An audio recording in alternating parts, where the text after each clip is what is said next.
Hi friends, welcome to our channel. ఇవాల్టి వీడియోలో second site, ఒక మనిషిని ఒక మనిషి చూస్తే మరణం సంభవిస్తుంది అనే కథతో మీ ముందలకి వచ్చాను. వీడియో నచ్చినట్లయితే లైక్ చేసి సబ్స్క్రైబ్ చేయండి.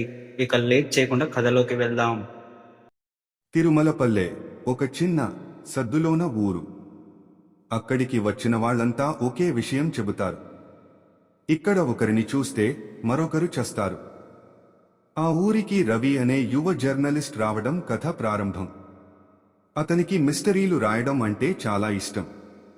ఊహించని మరణాలు జరిగే గ్రామం అనే కథ కోసం అతను తిరుమలపల్లెకు వచ్చాడు. తిరుగుతూ గ్రామ పెద్ద గంగన్నను కలుసుకున్నాడు.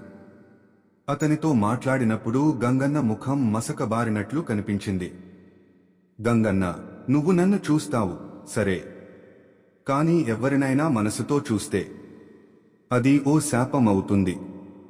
రవి నవ్వేశాడు. సరే అంకుల్, భయపెట్టొద్దు. రాత్రికి రవి తినడానికి వెళ్ళాడు. అక్కడ కూరగాయలు అమ్మే అమ్మాయి చిరునవ్వుతో తనను చూసింది. ఆమె తలదించగానే ఆమె వెనుక ఉన్న ఒక వ్యక్తి ఒక్కసారిగా నేలకి జారిపడ్డాడు. Heart attack. రవి షాక్ అయ్యాడు.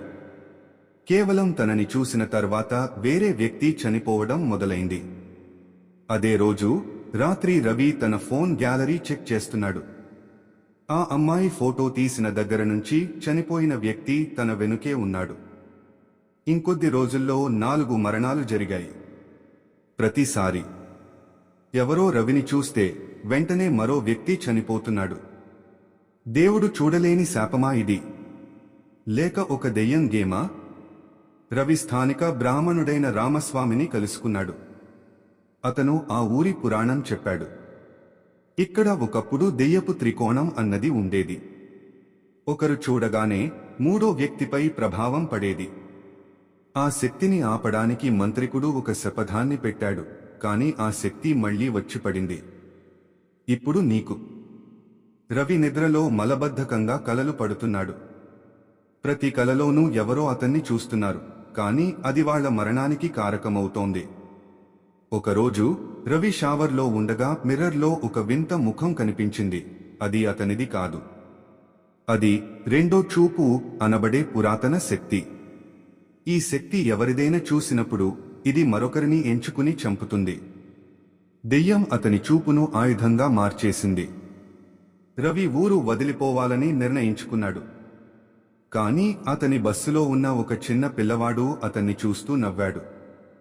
తర్వాతి రోజే ఆ పిల్లవాడి తండ్రి మృతదేహంగా మారాడు. రవి మళ్లీ తిరిగి గంగన్న ఇంటికి వెళ్ళాడు. నీ చూపులో శాపం పెట్టారు తాత. ఇది నీ అదృష్టమా లేక శాపమా? గంగన్న కన్నీటి కన్నులతో అన్నాడు. నువ్వు నన్ను తొలిసారి చూశావు కదా, అదే రోజు నా భార్య చనిపోయింది. రవి తన చూపు వల్ల ఎవరు చనిపోతున్నారో చూడలేకున్నాడు. కాని అతని నిండా అద్దాలు పెట్టిన ఒక గదిలోకి ప్రవేశించి కూర్చున్నాడు. ఒక అద్దంలో అతని మూల చూపు కనిపించింది, కాని దానిలో చూపుతున్న రవి నవ్వుతున్నాడు.